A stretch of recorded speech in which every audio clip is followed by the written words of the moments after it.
All right, welcome to episode 230 with Chris Kirkpatrick from NSYNC and also from the depths of our new friendship. Yeah. Chris came by and did the radio show last week. Yeah, and now so, it seems like it's every day. We're just all the time. Might as well just hang out. Man, you're busy. Can't get enough of each other. We're all working. Yeah, well, apparently not as much as you. I don't have a definable skill, so Dancing? No? I'm not a good dancer. I didn't look for the mirror ball. Oh, it's not. You would have seen it. Yeah, you would have seen it. I thought you said I wouldn't have seen it. That's the reason you put it where it was. Well, maybe when you walked through the living room, and we just had to take my table in two parts in there. See that? I was a little embarrassed. Oh. Yeah. My dog pooped all over the rug, so we had to remove the rug. Oh, nice. Took the table in two parts. It broke in half. I've got a really good cleaner for that because I have a big dog that likes to do things like that too. And I have a good cleaner too. Do you? It's a very valuable thing to have. Yeah. That and a handyman. So I use Zero Res for cleaning. And you know what I use for a handyman that's been good is that app. Tackle. This is not a commercial for either one of them, by the way. Yeah, right. Who's your cleaner? Like, who do you use? We just found that my wife found this company that deep cleans the floors because we had whatever the big generic people that come in and they actually almost ruined our carpet, like trying to do the cleaning thing, and we're like we couldn't get some of the stains up. So we called this other company, man. They came in, and I couldn't believe what they got out of that carpet. You can tell we're getting older because we're both excited about carpet cleaning. Carpet cleaning. Yeah. We're like, oh, wow, tell me more. It was like dogs pooping. That, and then... you'll delete that out, right? Just bleep it. Yeah. Every time we say won't poop. even delete it. We'll just bleep it, yeah. Just bleep it's every time we say poop. Raw and uncut. You're going to a show after this podcast. Don't do that to me. Don't do it to me. Well, Soul Decision. No, Collective Soul. Collective Soul. We were debating which soul it was. It was Soul Asylum, Soul Decision. Yeah. And it was Collective Soul. And now I would know Soul to Soul. Like that one it's definitely different. And that one I would know less of. Really? So, Mike, if you pull these up. I think I'm a little older than you though, right? So that's I'm 39. How old are you? Like 8-9 years old. Okay, but so not enough. Let's just walk through them. Soul Asylum is Runaway Train Never Going Back. Yeah. Down a one-way track. Yeah. That was big in the 90s. Yep. There you go. Jam, right? Yeah, it was a great song. Soul Decision, Mike, if you can pull that down, was like a knockoff of you guys. That was late 90s. They opened up for us. Yeah. And they had one I was getting them confused. Really big song. That's so bad. Mike, play Soul Decision. Finding them. That's fine. They don't pop up on our streaming service. I don't even think they do. What? Really? I want to say I ran into one of those guys the other day. Yeah, they definitely had a big song, like an upbeat. Yeah. Let's see, Soul Decision Radio, but there is no Soul Decision that comes up. Really? Except for a song. I'm not even sure that's them. And Soul Decision Radio is all NSYNC, Jordan Knight, New Kids, so it's definitely a thing. And then there's Collective Soul. Collective Soul. Which is December. Oh. Why drink the water from my hand? Yep. You know what? This. Yep. And they have, yeah. Mike, what's their second biggest song they have listed on there? Yeah. The World I Know, The World I Know, yep. This was a big jam. Yeah. When I walk upon high. They're very much like Toad the Wet Sprockety. Yeah. Or, yeah.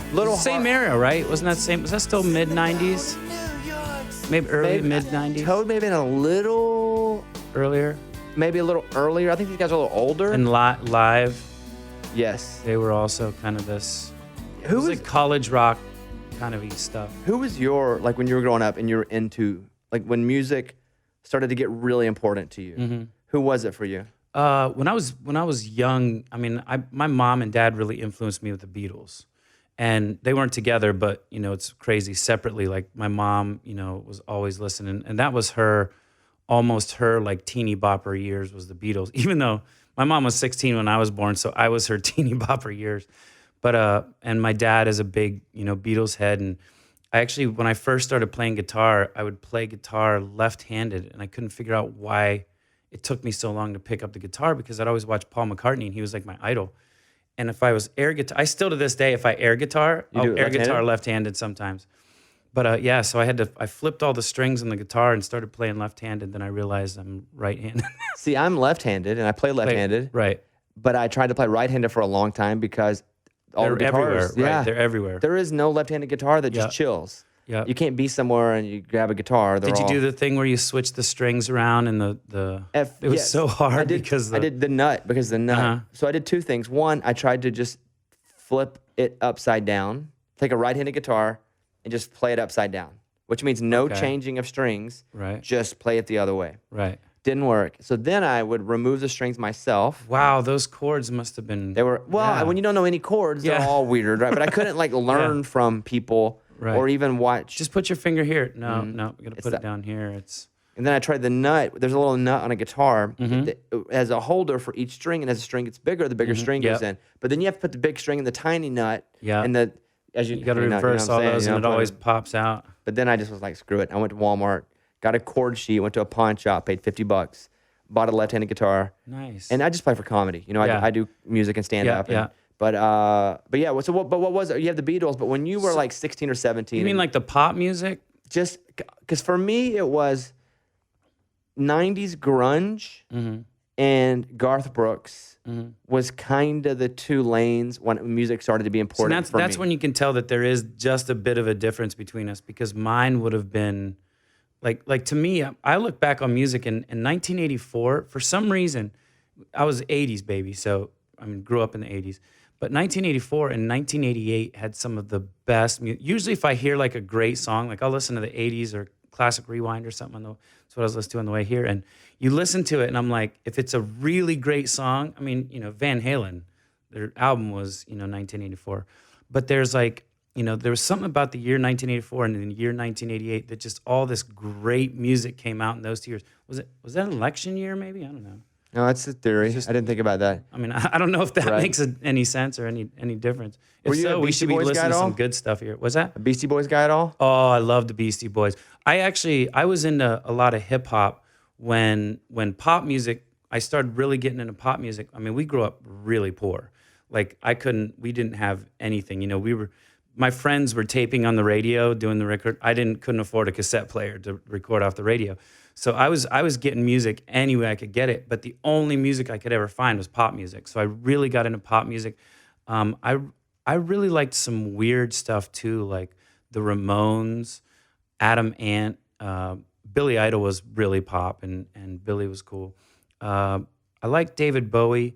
There were some bands. It's funny to me looking back on how, like Tom Petty and the Heartbreakers. When I was a kid, I hated Tom Petty and the Heartbreakers.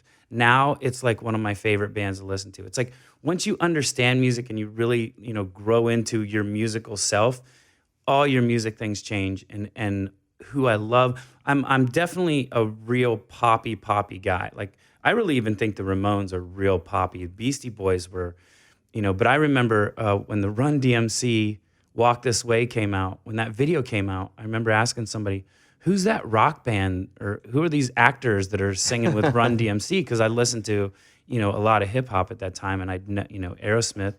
And then, of course, later 80s, it was all, hair bands and rock. And How'd you feel about that? I loved it, man. I loved it. Def Leppard, I had everything from them. And I was one of my first shows I ever went to. Very first concert I went to was Weird Al Yankovic and the New Monkees, which will just tell you like where my weirdness is. But my first concert, like with my buddies in high school, was Poison and Tesla, and then we went to like Def Leppard, Kiss, Motley Crue. I mean, I was in Ohio at the time. We went to like Cleveland, where they're like, "What's up, Cleveland?" And it was like the middle of that show, The Dirt. Like we were right there when Tommy Lee's Upside Down. I was living through that, and it was just that music was just so popular. It was just so catchy, and again, it was all pop music. I love Madonna. I love Prince. I love Michael Jackson, but all the real poppy stuff. When you talk about Poison, I got to know Bret Michaels a little later on, after obviously Poison had done their thing, and even after Rock of Love, when he came back and kind of started again. You ever met that guy? Actually, that's funny you said that. In December, Joey and I do this boat parade in Fort Lauderdale, and he was the host, the host guy. And we just basically take down boats, like down the causeways and stuff. And the night before, he was having a show, and he invited us out to a show. And he asked us to come out and sing the last song with him. And I was just in heaven because we met him way back in the day. And when we were on tour, he came out to a show. And I know he's a Pittsburgh guy, so we were talking about the Steelers and stuff like that. But like to be out on stage with him and like thinking back to like that was one of my first concerts, and here I am like I don't know if it equal, but just on that level was pretty cool. He's a nice guy. He was so nice. And a great athlete, oddly, because we played softball together. Yeah. And he would show up in blue jeans and a cutout shirt and his cowboy hat, a different cowboy hat every time. Right. And just dominate center field. You wouldn't hit anything by him. In blue jeans. Diving. Did he have cowboy boots on? He would switch the boots out before he went out. All right. But that would be impressive. A super kind guy. Yeah. And I was just struck at his athletic prowess. Mm-hmm. Even because he's in his 40s now, and the guy was running around like he was 22 years old. Oh, no, he's in his 50s. Is he in his 50s now? He's got to be in his 50s. I'm in my 40s. Like, that was like when I was a kid. So he's got to be probably mid to later 50s even. When you have those moments where you go, wow, this is cool, like something I looked up to, and now I get to be a part of it. Did you have a lot of those when you were with NSYNC? Man. Or was it happening so fast? Could you appreciate them? Yeah, I think you still appreciate them. There's no way some of the stuff we do could just blow by. But I mean, hanging out with Michael Jackson, performing with Michael Jackson. Did you meet him? Oh, like, yeah. Talk to him? Oh, yeah. What was that like? What was he like? It was strange. I felt there was this weirdness like around him. I don't think a lot of it was really him. I think it was what was around him. I think he had a lot of yes men around him. And I think there was a lot of people just like feeding into what he was and not who he was. And it was kind of strange because it almost was like you were just talking to an icon instead of a human for a little while. But, really, really generous guy, really, very, very soft-spoken, just like you would think somebody like that commands, attention or whatever. But, he just was very soft-spoken, and he let all his singing and dancing and his stage stuff speak for him normally. Was it wild to watch someone be so soft in his mannerisms and speech and then get on stage and just kill it and be dynamic? Yeah, it's insane. I mean, again, kind of going back to what I was just saying, I'm a Steelers fan. It's like Troy Polamalu. I don't know if you're a big football guy, but he was a safety defensive back for the Steelers. And he was the same way. He was very, hey, quiet, whatever. And you see him on the field and he's jumping over. That's the way Michael was.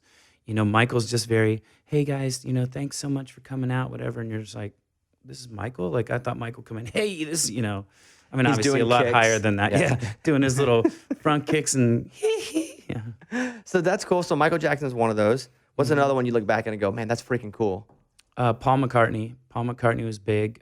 He came, I met him in an award show, and then I went to one of his shows and sat with him backstage. How was he as a person?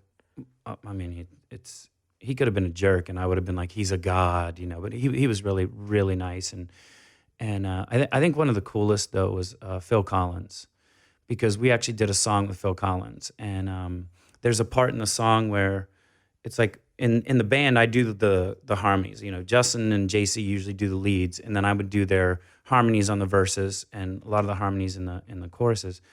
And he's like, well, okay, so who does like the harmonies? And I think Justin or something. Oh, Chris usually does like the harmonies. He goes, okay, well then you guys go in and do this part, and then me and Chris will go in and sing this part. And I was like, why don't you? Do you want to go in and then I'll go in we went in and I'm standing there at the mic. I don't even remember what I was singing. I'm just singing into the same mic, and Phil Collins is right there, and I'm just like, first cassette I ever had was No Jacket Required. So that was another big moment. That's cool. And his daughter's really sweet too. She's an actress. Yeah, and she's super hot. Yeah, and she was there that day. I don't remember her name, but I remember. She was very young. She was very young, and she was there that day. And I remember sitting in the booth while the guys were in there, and she looks over at me. She goes, I can't believe I'm sitting in the same room with you right now. And I'm like, your dad is Phil Collins, Like, it's crazy. And then I went and saw her a couple years ago at Justin's show in L.A., and she was there, and she goes, oh, do you remember me? And I'm like, yeah, you're like famous Lily now. Collins Lily has Collins. to be her name, Lily. yeah. Lily. And I was like, yeah, You're like famous now. It's crazy. What was cool was, I remember, I'm just going from memory here. Mm-hmm. There was an award show, maybe one of like the VMAs, because you guys were a lot of those, but you came out and there were these TV screens with That your was heads. the MTV Awards, I think. And you guys did the dancing behind TV screens of gigantic, your Yeah. own heads. Yeah. Like really one of the coolest that I remember ever. It's great. That's the performance that a lot of people talk about, and they're always like. And at the time, it was weird because Wade Robson, who was our choreographer at the time, said he's got this concept. And I think flat screen TVs were not the thing yet. Like they were just coming out, and you're talking 2000 maybe. And he's like, we're gonna film this thing where your heads are on the screens, and you guys are gonna be dancing below. And I was like. It's crazy because you think to yourself, yeah, that'll be cool. That makes sense. That's going to be cool. But you don't have any idea the impact. And like when you see it and when people watch it, and that's all they talk about. But I think it's also the way he choreographed it and the way he filmed what our faces were doing. Because sometimes our faces would all switch around, and when we were doing the choreography, we were just doing what we were doing. But when I watched it again, it made a lot more sense. You mentioned earlier that your mom was 16 when she had you. Mine was 15. Oh, yeah? So I know what it's like. You said something at the radio station, too. I mean, I know you're kind of joking around about the government cheese, or you were talking about stuff like that. It's really weird because, like, especially in the industry, when you find people that actually really know where you came from, it's really kind of a cool moment. And you're just kind of like, wow, man. Like, I went back and I think I told my wife, I was like, that's really kind of cool because he gets it and he understands that, what we have now is all icing. It's not something that we worked for and we deserved. From day one, it's been icing, and you appreciate it. And you look back, and I did a foundation in Orlando when we were there, and it was all for underprivileged kids. And we used to do some crazy fun stuff, and we do it around Halloween because to me, Halloween is a time that people don't think about charities. You don't think about giving. But especially for kids, it's really important. For people, it's really important. Everybody likes to dress up. Everybody likes to be somebody else. Well, so do those kids. And those kids get a chance to, like, even for a day, be the Hulk or be Iron Man or whoever. And it was fun. We'd always buy them costumes. We used to throw, like, big Halloween bashes in my exclusive, like, gated community, but just for the kids. We'd have the neighbor kids come in, but all our kids had the VIP bracelets on, so they could get into certain things, and they were the coolest ones, and the little rich kids, which were nice kids too, but it was nice for a change to just kind of flip it on them. And another time I remember we got some food, and every time we'd go, like we shop for a family, whatever, and we'd get them food too, we'd always buy the good stuff because when I was growing up, it's like we'd get a knock on the door around Christmas time, and it's 2 grocery bags from the church. Me too. And it's creamed corn, and it's like, and you think about it, it's like what you don't want from your cupboard. You're like, oh, we're not going to use this. Give this, because beggars can't be choosers, and we never were. But when I went out, I was getting like Hawaiian punch, and we went to this house and gave the stuff out, and this kid grabbed like the cereal or something, and he just starts looking at his mom. Mom, it's the good stuff. And that's the point where you're just kind of like, wow, that was cool. Like, that's why you do it. I remember Christmas one year because church would bring us gifts too because we didn't get gifts. Right. We couldn't afford gifts. Yeah. And so they would, beat on the door. It's funny because when you said that, I know exactly what that feels like. Exactly. And I got a paint by numbers duck picture, which I would have looked at and thought, never in a million years would I want that. But it was the only gift I got that year. Yeah. And I think it's one of my favorite gifts that I ever got. Yeah. And it was a crappy brush with a bunch of greens and yellows and a duck. And I painted that thing, and I was so proud of it. Do you find yourself like now, now that you've got money and now that you've got stuff, do you find yourself going back and finding like some of the stuff either you wanted or maybe something that you had that meant a ton to you? Like I had a bunch of G.I. Joes, I think, maybe, a couple handfuls of G.I. Joes.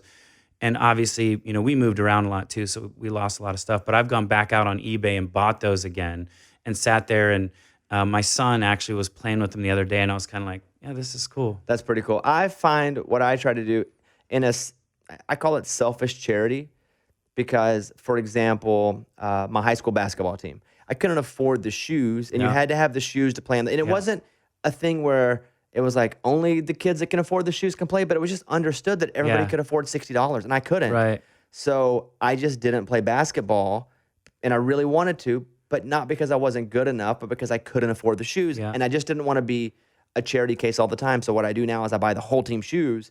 Oh, So nice. not one kid has to feel that way. Right, I right. just want to eliminate how so it's almost like I'm selfishly going back in time Yeah. Oh, yeah. and helping me. Isn't it funny, though, how sometimes you look back and you feel so sorry for that kid, but then you're like, no, wait, that kid was me. Who cares? He's Well, fine. what He I did do, okay. in a way, I go, you know what? The best thing that ever happened to me was the struggle.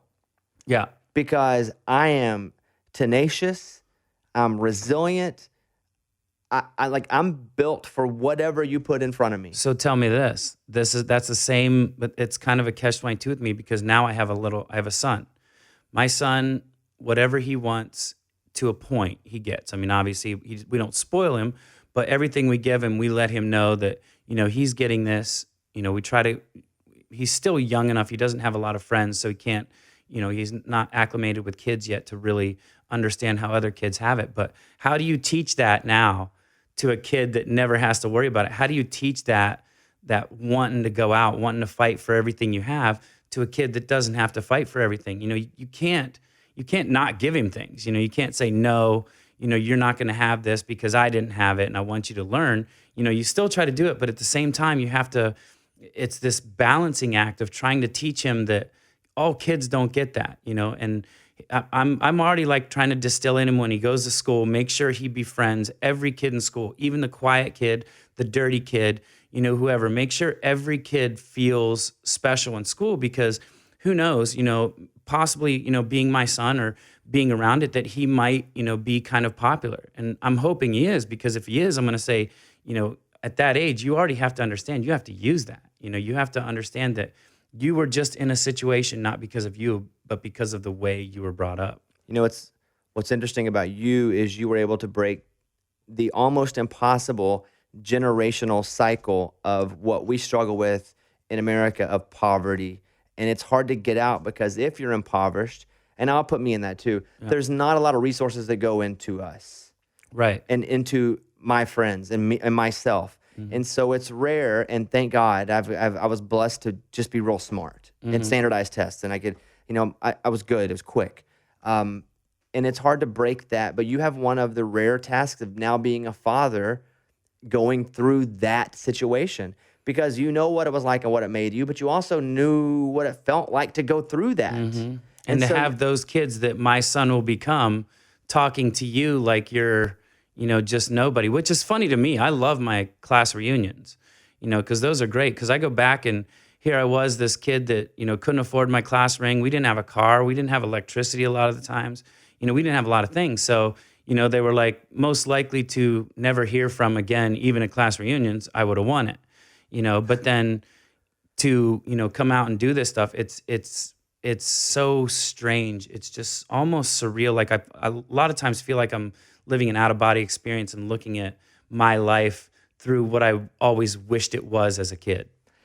You didn't have Facebook when NSYNC was blowing up. None of it, because it wasn't a thing yet. Right. But would you have people like reaching out to you? Because you said high school reunion.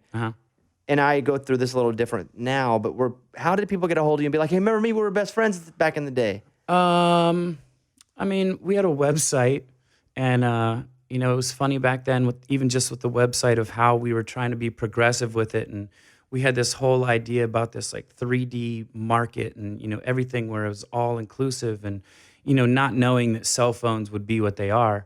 But there's a lot of ways that happened. I actually, I'm still in touch with some friends, from way back in the day that I saw their sign at Hershey in the audience saying, hey, Chris, it's these people. And I had security guy go out and get them. And, some of them I've stayed in contact with, most of my high school friends, at least a couple of them, and they know how to get in touch with a couple of them, or they'd say, hey, so-and-so wants to know if they can come down. And, it's really kind of cool because I think a lot of my high school friends that are still my friends now were my friends in high school. We were all, I wasn't the popular kid. I said like the least popular, but it was just kind of like, I was just like everybody's little brother. Like I was little. That's another thing I had not like going in for physical me. stature. Yeah, you were a small physical guy. stature. I was 5 foot, 100 pounds my junior year of high school. Wow. So I grew about 9-10 inches after my junior year of high school. And I went to my 5-year reunion before NSYNC blew up, and there were guys coming up to me going, "Hey, who are you here with?" And I'm like, "There were 70 kids in our class. I know you, Tim. Remember? It's Chris Kirkpatrick." They're like, "Oh, yeah, wow, you're bigger. You've changed." When you say before NSYNC blew up, did people feel like that was? Did anybody go, "Man, you guys really hit it hard quick"? And you're going, if you had any idea what Yeah. we've been doing, The you would work. have that, like, because for me, people will go, "Boy, in the last year, last couple of years, you've really," and I'm like, man, I guess I'm a 15-year overnight success, Right. because you only see like when the fruition comes. Well, I think the difference is, I think blowing up isn't the right way to talk about it, because it was almost blowing up overnight. It was the overnight success story. That's, that to me is different. That to me is, that you just, it's like, "Hey, hi, Justin, my name's Chris. Nice to, we're famous." It's like, there was a lot of work into that. There was a lot we did. There was, obviously a lot but when we released the Disney special in the States, that was the first time any kid in the United States, we were all getting on an airplane, and some girl goes, "Hey, that's those guys on the Disney show. Can I have an autograph?" And we all like stopped in the jetway and went running back out, because we're like, "Wait, you're American. You know us?" And she's like, yeah, I saw you on the Disney special." And it was so weird, because that girl was the first one.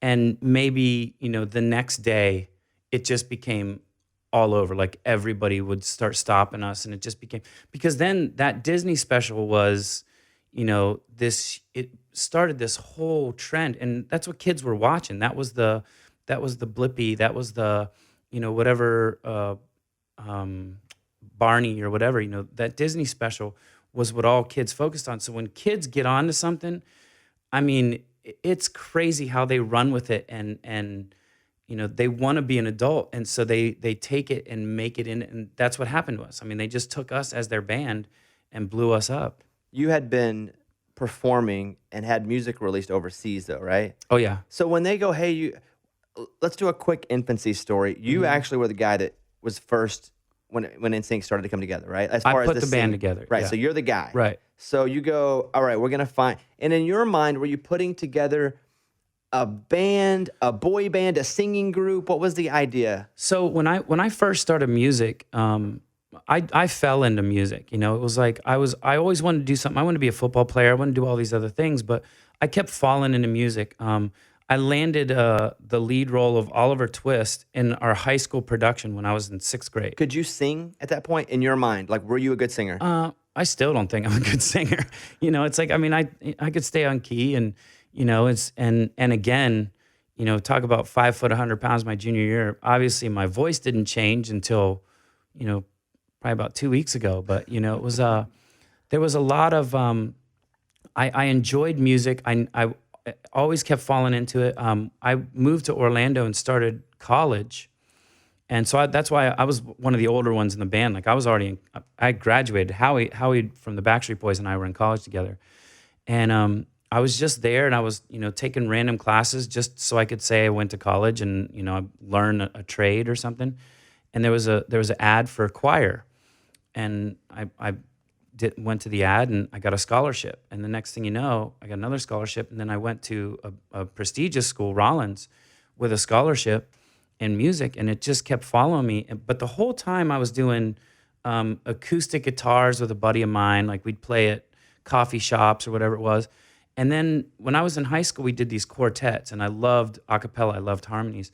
So I put together a quartet, and at all these coffee shops and things we were doing, me playing the guitar with my buddy Steve was like, "Okay, yeah, cool. Driving and Crying, cool. Indigo Girls, all right, whatever." But then when we go out and do this a cappella stuff, like, everybody just went nuts. I mean, girls were just like, "Oh my God, this is the best ever." And I'm like, wow, like there's something to this. So I was trying to do the a cappella thing. And I even remember when Howie and Charlie came to me with their pictures with the Backstreet Boys, I was like, how's that going to work? You guys are like singing to tapes. I'm like, we're like Who's up Charlie, here. by the way? So Charlie's a great story. Charlie Edwards was one of my really close friends. He's a great guy. He's how I got connected with all of this, all the Lou Pearlman and all that. So I had a quartet at school. Charlie was in my quartet. Howie was in my class. Howie came into school looking for kids for the Backstreet Boys. and he went to Charlie. So him and Charlie joined the Backstreet Boys. Charlie had a falling out, I guess, with a producer. So Charlie came to me and called me and said, hey, I want to be involved, but could we bring your group that you have to this guy, Lou Pearlman? And I was like, yeah, sure. So then, it was probably about a year. We were just grinding, and I had like 3 jobs and full-time school. And it was like, I'd be late for some rehearsals, and they were just like, you know what, I can't do this anymore. And he quit. And I said, but I had the introduction with Lou. And that's when, Lou was like, I need you to get the band. Like, I want another band. I've got Backstreet. I want another band, which sucks for them. Like, and, in hindsight, it really sucks for them because here was this guy who they looked at as their brother, their Papa Lou, and he's out there as a business guy going, and he even said it. He'd say it to us all the time. I've got Burger King. I want McDonald's. They get along. They coexist. And, if he would have been an honest guy and just done that, who knows where he'd be. But This Charlie guy, just to go back for 1 second. yeah, You're telling me that he Yes. was in both yes, Backstreet and NSYNC. yes, And then what? Yes. What is he alive still? yeah. And what's he do? I'm pretty sure. I haven't talked to him in Then he joined years. O-Town. I used to, Then he- I used to run into him a lot.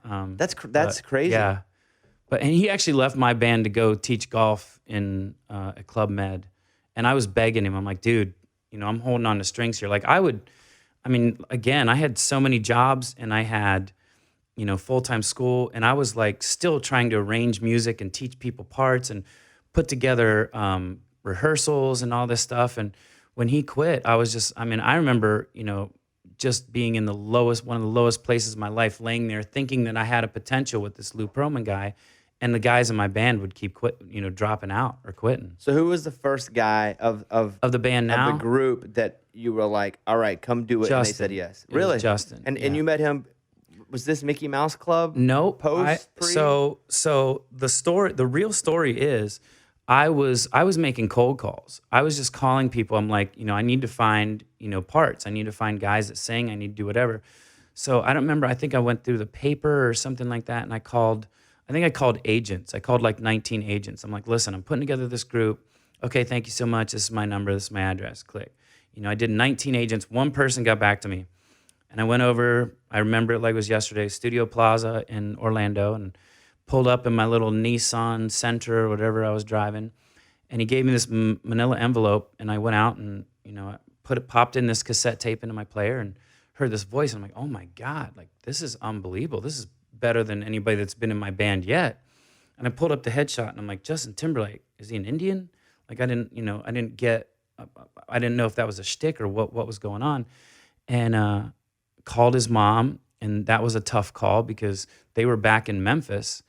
And I was like, hey, I'm this 24, 23-year-old guy, and I want to put your 14-year-old son in a band with me. And, and they had this thing where it was like, they went down for Mickey Mouse Club, and they said, well, if we go there for Mickey Mouse Club and we don't get it, we'll go to Disney. So, they kind of said it again. They also suggested, they said, well, he's been working with JC. So JC came down, and I actually met JC first because Lou went and picked JC up at the airport, and they came to my work, and I met JC, and then Justin came, and the 3 of us were out one night, and we ran into Joey randomly, and I knew Joey. Joey's the only one of them that I knew prior because we worked at Universal Studios together. And I knew Joey, and we're like, dude, we're looking for a band, can you do it? And he's like, yep, I'm in. Because he was in this group in high school called the Big Guys with Luis Fonsi. Oh yeah, really? Yeah, which was and they were like this, but they were like this high school band. It's so weird to see Fonsi, doing so much now. And his brother, John, is amazing too. Because his brother, John, was in my group, but I'll just make this story really long. But yeah, so then Joey got in the band, and he brought in this kid, Jason. And that's how we got the name because Justin's mom was looking at all our names, and Justin, Chris, Joey, Jason, and JC, the last letter all spells NSYNC. And that's how we got our name. And then the night we were signing the deal, Jason quit, left, and it took us a year to find Lance. The night you were signing? Yeah, we ended up signing the next day, just the 4 of us. But we needed a bass. Like, we knew we needed a bass. You had, Joey was the lowest singer, and Joey's a good baritone, but he's no bass, and we had no low end. And I remember when Lance came over to the house, and we're like, our vocal coach was like, we think we like him. And he was in there, and Justin and I were listening in the door, just like high-fiving, because Lance just kept going lower and lower and lower. And I was like, man, this is unbelievable. So when you guys get together and when Lance finally comes in, had you decided how you wanted to present yourselves, or you were going to, or were you still going, we're a pure vocal group? Because when did the rest come in? The dancing, the stage, we'll call it stagemanship? I think that was slowly, weeded into what we were doing. I mean, I think at some point we had to realize that we couldn't just be an a cappella group doing what we did. We wanted up-tempo songs, and a cappella up-tempo, you can't really dance to. It's more of, listening. But, then we just we started, Justin and JC had been writing some tracks, and our vocal coach, who was actually really big in Nashville, like I run into people all the time now that knew her, Robin Wiley, she was real intricate in helping us with our sound, because she knew right away, like we were like, oh, well, Chris will sing the high stuff and Lance will sing the low stuff and Joey will sing the middle stuff and Justin and JC will do the leads. But she really kind of, formed our sound, and her arrangements and things she wrote. One of my favorite songs we ever did to this day was a song called I Thought She Knew. And it was all her arrangement, and it was just so intricate and so unbelievable. And it was so fun to do, because here I've got 4 other guys that are talented enough to know parts. And that's a big thing. Like, there's so many times you'll start singing something, everybody jumps on whatever you're singing, but to sing your own part, even when it's rubbing or doing whatever, it's like, it was really cool. We used to find anywhere we could sing and just sing together. And then who goes, we should take this overseas first? Well, that was, Lou was always involved. Like, Lou was involved in that at that time. As soon as Justin and JC came down, Lou was like, all right, I can be involved. Because even before, like I said, when I was calling Justin's mom, Lou said, don't say I'm involved. And I'm like, man. Why is that? Because he didn't want to upset Backstreet Boys and his whole company, who Backstreet was their baby. He didn't want to go to them and go, well, I got another one. So they didn't know? Not at first. While you guys were forming No. and you started to actually be... No. They didn't know? I think the guys kind of knew, because, I'd be at I'd be at Lou's house and, talking business. So I may be leaving Brian or somebody be coming in, and they're always like, what is he doing? Like, why is he here? What are they, what's the deal on them? And that's again why I said it really sucks for them. Like, they were treated unfairly in the whole situation, because it's not our fault. Here we are. We just wanted to work. We just wanted to be a band, and they're the ones that were like getting like the rug pulled out from under them by him, going, by the way, I got another one just in case. Did that ever happen to you guys? Oh, but the difference is we knew he was doing it. It was like we already assumed that's who Lou was. That's what he's going to do. It happened like 30 times for us, and it was just like we just with each other, we just have to say, listen, we're just going to work. We have to work 1,000 times harder. We had to work 1,000 times harder just to be equal. And that was great, because again, it goes back to that drive we were talking about. It gave us our drive. And what do people back home, like mom and dad? They're split at this part. Yeah. And so, are they encouraging you to continue pursuing music? Where, let's be honest, if you're going to pursue music, there's not a lot there. Right. 99.9% of people who do it, it's hard to pay the bills, much less thrive. My family's always been supportive. I think the fact that they had nothing, like I didn't have anything else. Like, I wasn't like, I'm going to be a zoologist or, a marine biologist or something. It was like, I'm doing this. If it works, and, my family's like, if it works, great. They're not going, don't do this, go find a job. And I had 3 jobs. So they're like, they're all behind, and they were really, really encouraging. And it was a lot of, it felt good, because, I knew I had that safety net. When did you feel like you were going to be able to pay the bills singing?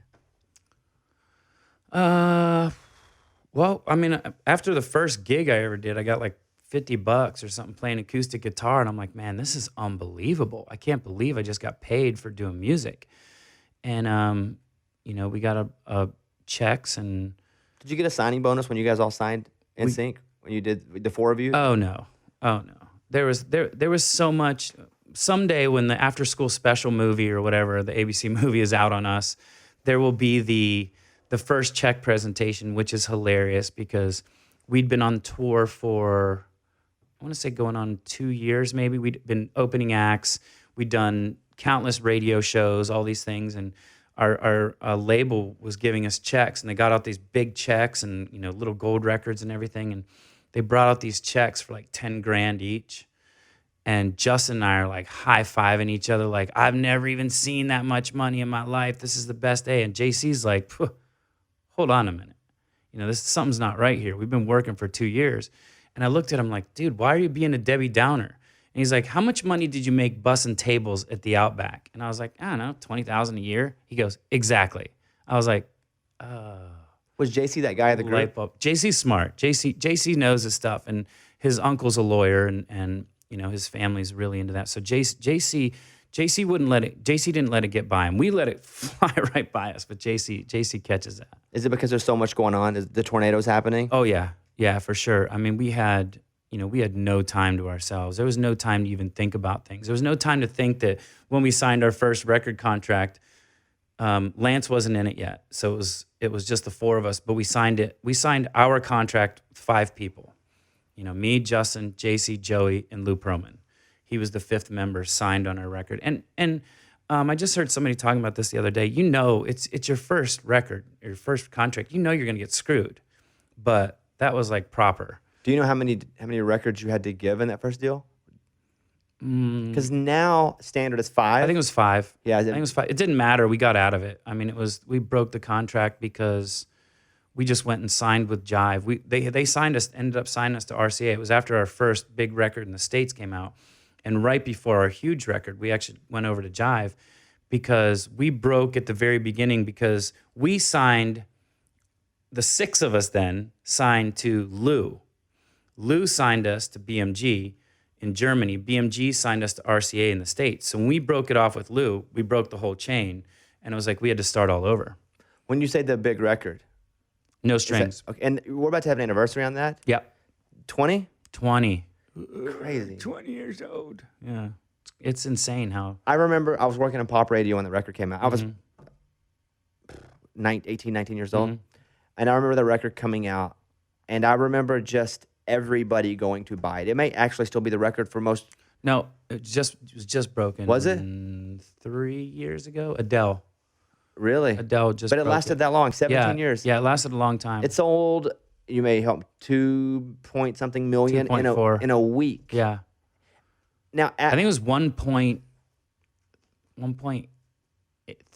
or 1.4 the first day, which was, I mean, it goes back to, it just happened to be our market, and our market buys CDs at the time. So that's one of those records that, like, we didn't sell as many vinyl as. But to be fair, did you ever read Outliers by any chance? No. Okay, there's a whole chapter in Outliers where they talk about people like a Bill Gates, who happened to be someone interested in computers in a city where they had a computer at a Right. time when a computer. So much Right. of life Perfect is storm. circumstance based on Timing.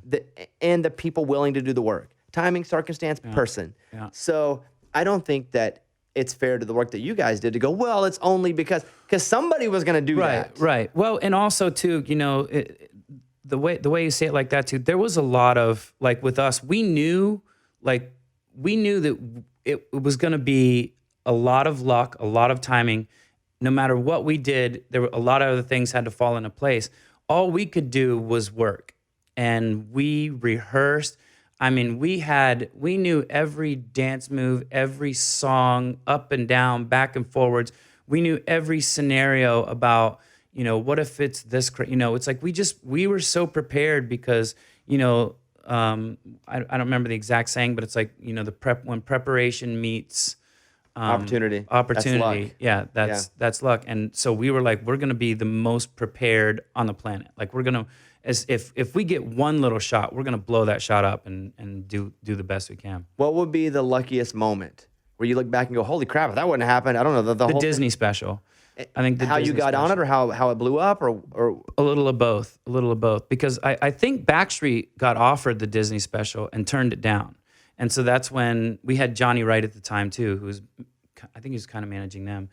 And he's like, we got offered this Disney special. And we're like, Disney specials weren't this thing yet. It was just like, oh, well, we'll do it. Of course, we'll try anything.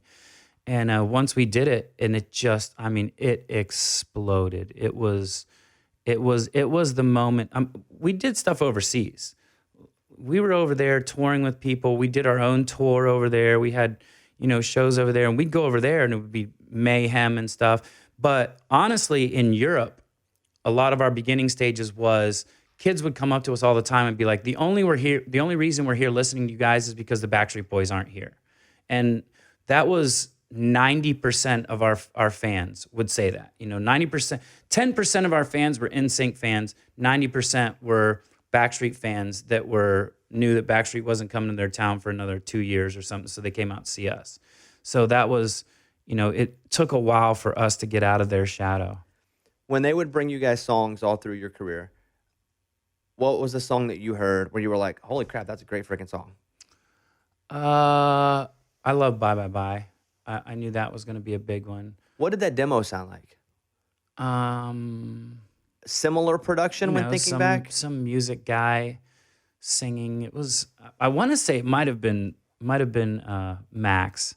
Max might have been it. Max is hilarious. Max Martin, who produced a lot of our, Dennis Pop did our first couple hits. And there was this whole collective in Sweden, this group, Sharon Studios, and they did the big Backstreet hits. But Max he's something, man. He's this fun, just amazingly sick, talented guy. I really think Max is a right brain guy. The way he looks at music, I think he looks at it as zeros and ones, because how he knows, the intricacies and the things that he puts into it, it almost seems right brain to me. It doesn't.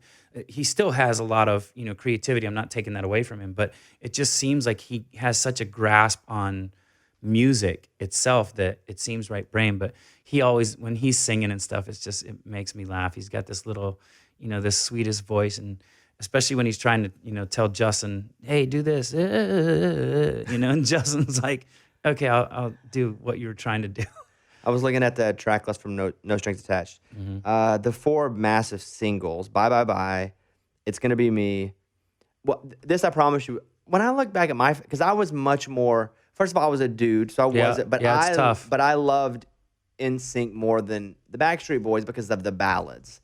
I just love slow songs anyway. Like, wow, that's weird. Normally I thought it'd be because of the up tempos. Always the slow stuff. Like this, I promise. Which, by the way, it's not from No Strings, but this, I promise you.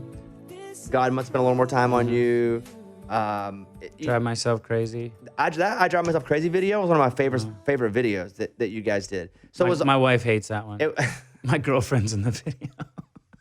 I probably wouldn't like it either. Yeah. But I think that's why I was a big fan of you guys. Mm-hmm. Gone was like, I love Gone. And Gone's slower than a mid, not quite about. It's kind of in that. Yeah. But I think this is possibly one of my favorite songs, which is an interesting story, and you can tell me if this is true or not.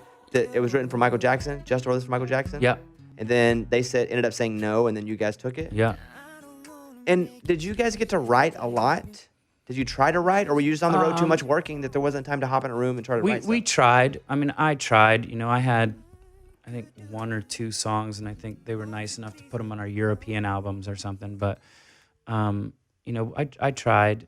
Justin did a great job at it. JC is a great writer as well. And, we'd have to bring stuff on the road with us. Like, I remember I used to have a rolling rack on the road, and I'd bring it up to my hotel room, and this is how old school, like, it had an MPC and all that stuff in it. And, I'd roll up there and record little ideas or whatever we had. And at the time, now we could do a whole record, on the road. But at the time, it's like, I got to do an idea on the road, because you'd have to go to a studio to record the actual song. But, as often as we could, we'd try to work and try to get songs done. And there were always a lot of songs out there that people were offering to us as well. So, when did it become the most mayhem for you to even go to Outback? You mean the popularity wise? People would see, and you definitely had a distinct look. Not only were you famous, with the braids, but the braids, and so would you hide your hair? Like, what precautions were you taking? How crazy did it get? Actually, like, with the braids and stuff, I don't even know if I went out that much. I mean, if I did, it was to a club where we had, security and, you're in a section and all this stuff. Like, it's definitely not like now where, I go do whatever I want and not worry about anything. But, there was a time where, especially if we were in town playing a show, I tried to go to a mall or something and we'd have to get escorted out a side door because it just became insane. And, but it was always during the band. Like it wasn't, I think the longest break we ever had was, maybe a couple weeks where they said, go ahead, take a little time off. And It was a couple weeks. yeah, it was a couple weeks. We're like, wow, what happened? Was ever a time where one of the guys was like, I don't want to do this anymore? You don't have to say who. And you were like, you had to like talk to each other through it. Because I would assume at some point. Yeah, no? not really. No, we loved doing what we did. And, and the only reason I think Justin, started doing his stuff was because we had taken a break. And then, management was like, we're going to take some time off for a while. Let's let us set it in. Justin's a workaholic. He's like you, he just doesn't stop. He went in and did a record. And it's like, I'm not going to, take a break. I'm going to keep going. You have the greatest Christmas song of our lifetime. What about Mariah Carey's, I though? prefer this over that. This is a good Christmas song. Okay, I'll say this. Arguably, our generation's greatest Christmas song. Yeah. It's pretty cool that it's an original Christmas song too, and now like, people are covering it, which is so cool. I'm just like, wow, that's pretty cool. We have an original, like we're old school. When people think about somebody being as famous and having all the success that you guys have, they picture you're making $200 million, like $1 billion. Like what? Do you feel like There's a finite amount of money that we were making? It wasn't 200 million. it wasn't open-ended with heavy back end? No, because you got to remember too, there weren't the avenues as there are now. Like, back then it was like, we made our money off of record sales, off of merchandise, and off of touring. Bands today don't make their money off of record You're not sales. making anything off And records, right? they're getting it all through these 360 deals and all this stuff like that. But at the same time, their social medias are huge, and millions and millions of followers gets you sponsors, get you people, and that's how they make their money. Whether or not it's for what they're doing, it's for who's paying attention to them and how many eyes we can get on our product. Get money that way. And I'm not knocking it by any means. I think it's amazing. And same thing with all the shows that are out now. I've talked about those before, like The Voice and American Idol. Like, what a great opportunity it is for America and for us to actually find talent again. They're not just some guy singing that, somebody stumbles across and says, hey, I just happen to be here. You're pretty good. Let's sign you and see what happens. It's the best of the best. And these kids that come off of there are just unbelievable. Yeah, I tell the kids on American Idol a lot that, because some of them will come on and go, I don't know if I want to do this. And I'm like, do what? Be seen by 9 million people a night, where everything is so oversaturated everywhere that everybody's just, it's hard to be seen at all because there's so many people being seen. I think what's getting in their heads though is that they're not making what they think they should make off. Like, I think the American Idol people and stuff, they take a lot of their, they did. Yeah, more so. They did, right? Yeah, okay. more so. Now, no, that probably it's scared people off of it. Like, that's probably what it was, that they're like, man, I want control of what I do, and I don't want to be an American Idol kid that wins and then gets shelved. I want to use that platform and actually do something, which is, great that they're doing it. But some of them, have come out of there. I mean, Kelly Clarkson, geez. But even like a Gabby Barrett, who was my first season 3 years ago on that show, she came out and what I think, hopefully I'm speaking right here, they can like 2 or 3 of them, they can like take and go, hey, we'd like to sign you. I think they only have rights to 1 or 2 of them. Then they can offer the 11th place person something, but they don't have to take it. Right. That's good. And it's not as ironclad, like you have to do everything. Right. What great promotion too. I mean, even to get 10th place. Yeah, even get 10th place. It's like, wow, you're on national TV, one of the biggest shows. American Idol for the longest time was the show. And then the other shows come out, and now there's still The Voice. All these shows are, even Mass Singer, which is something just a different, platform. but If you can be on there, if you can be anywhere that a bunch of eyeballs will see you, that's a win. Yeah. It's what you do with those eyeballs, because now you're trying to create your fan base. Oh, yeah. Like your money is creating a niche, super serving them, and letting other people come into your niche. And then it's not a niche anymore. Right. The most successful, distinct artists started as a super niche, and they were different. And you're so different, but people start to see what you're doing and be into it that so many people follow it. Billie Eilish, for example, when she was just making weirdo songs. Yeah. I remember talking about it on a radio show a couple years ago. I was like, she is going to be so big. Yeah.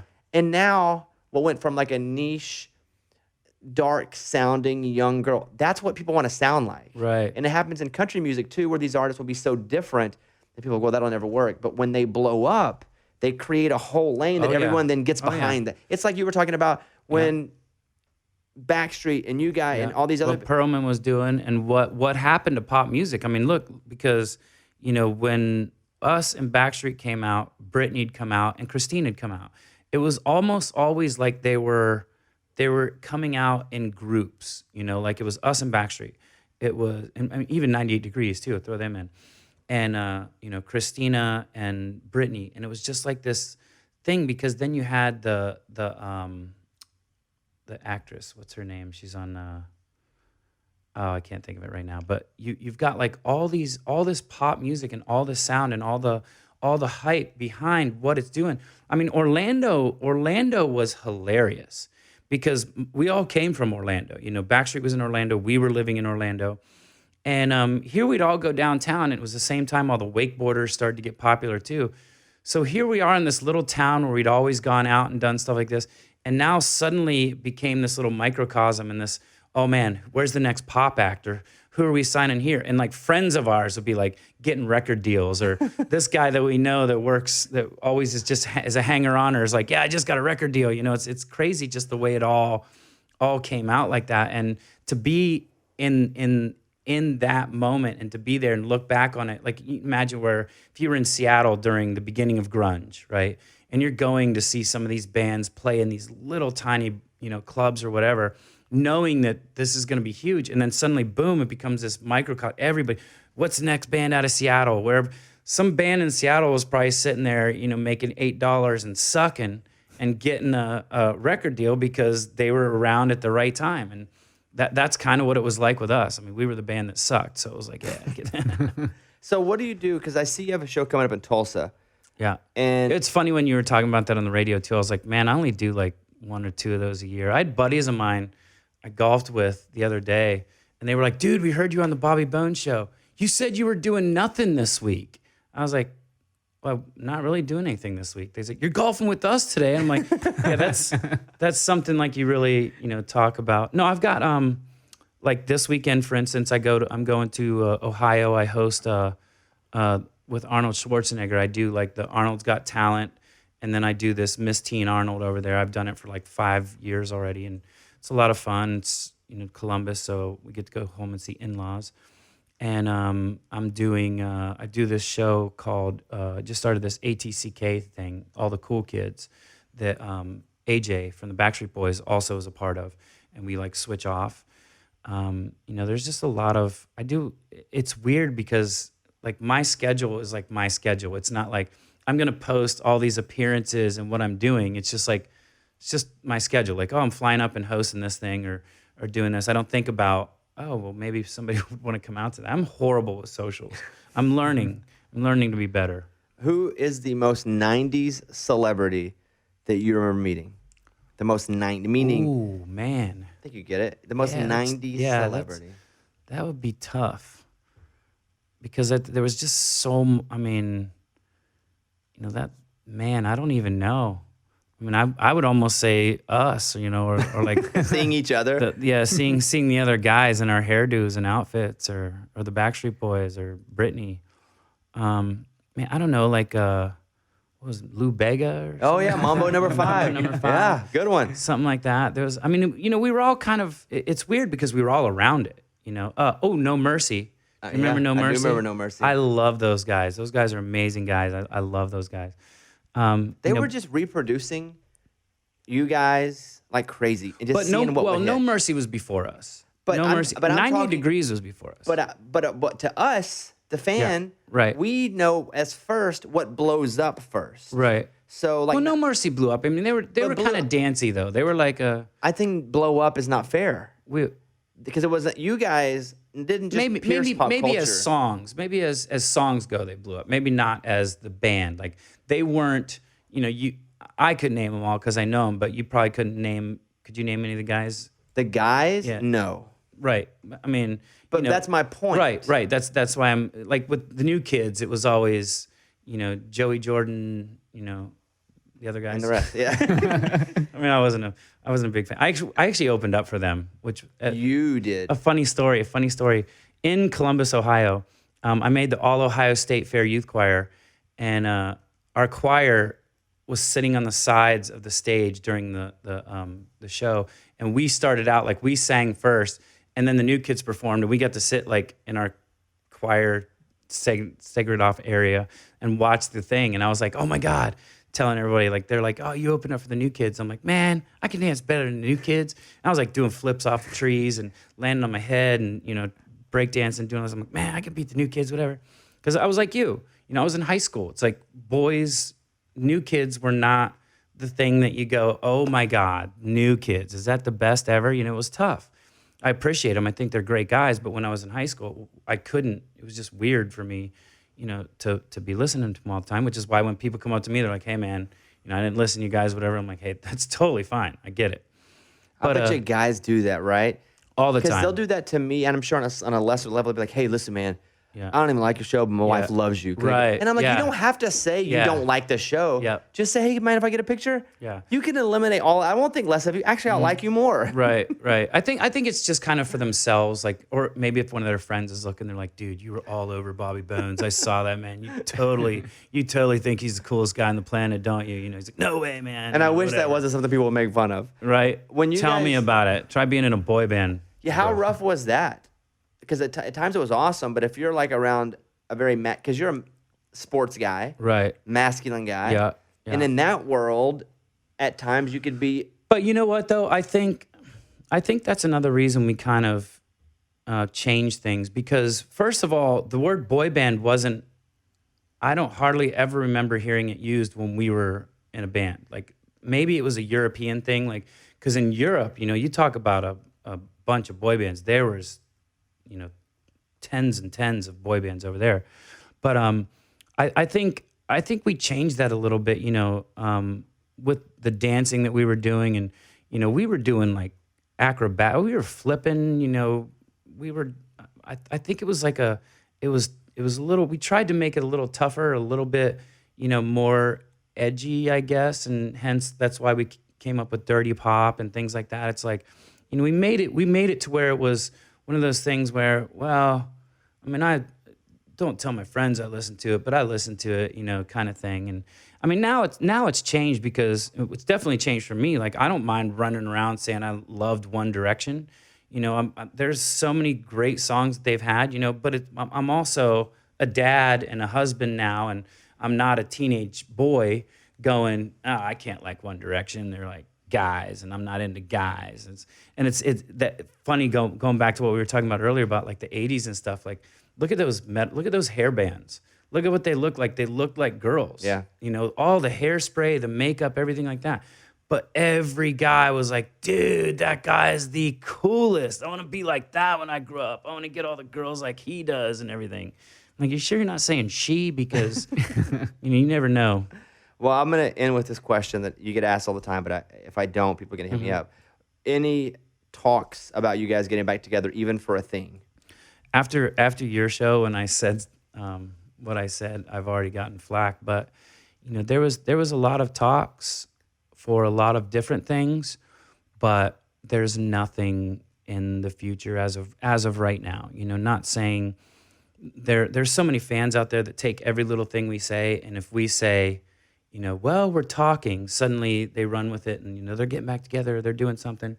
And then if, like I say, we're not doing anything, they're like, oh, Chris, I hate Chris. He said they're never doing anything, well, whatever.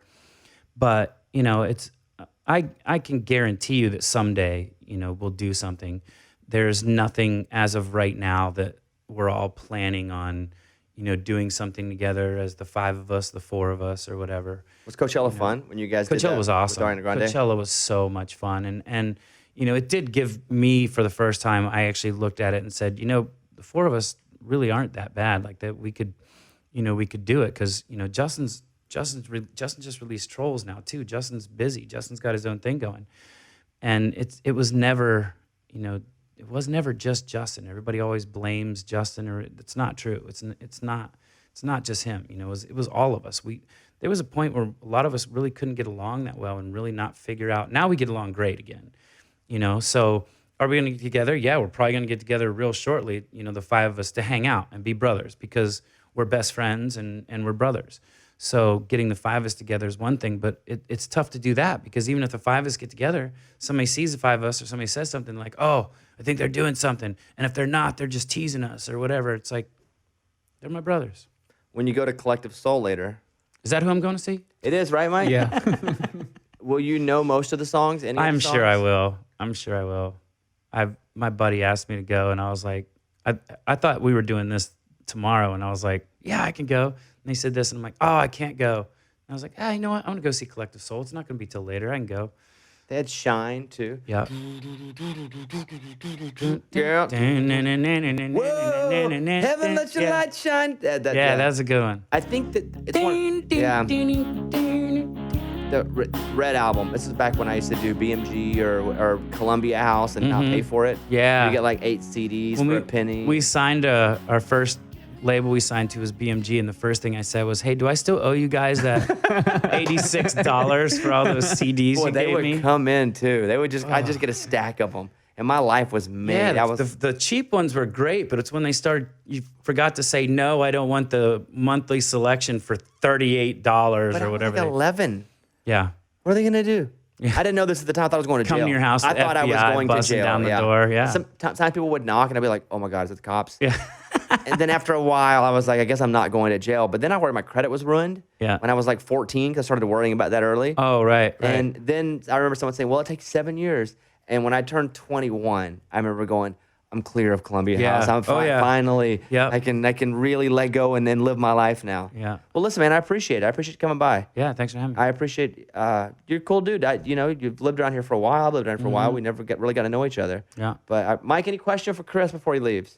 Have fun at the show tonight. I didn't know who you're going to see. Not a question. Not a question. Any question again? I think I'm good. Okay. Good to see you. Episode 230. Follow Chris. I am C. Kirkpatrick on Instagram. Let's get him so many followers, he gets sponsors, and all of a sudden he's got a new way to make revenue. Yeah. That's the goal. Yeah. Help send that kid to school. Exactly. Private school? No. Nice. Heck no. Can't do that. Paul McCartney put his kids in public school. Yeah. Speaking of Paul McCartney. Yeah. Like he was that was a tough decision, but I'm like, nah, he's got to go to public school. Nice. I was leaving a juice place today, and there was these kids weren't a private school kids. You could tell by their uniforms. And they were like, hey, Bobby. I was like, hey, what's up? To go, blah, blah, blah. We take a picture. And then they get in a BMW SUV. Ugh. She was like 16 years old and gets in a BMW. And I was like, are you kidding heartbreaking. me? Yeah. So heartbreaking. All right, there we go. I am Chris Kirkpatrick. I am C. Kirkpatrick on Instagram. We'll see you guys next time. Hey guys, it's Bobby Bones. Welcome to the channel. If you're new to the channel, subscribe and then go check it out. A lot of artists, a lot of songwriters, a lot of music. Welcome to the BobbyCast channel.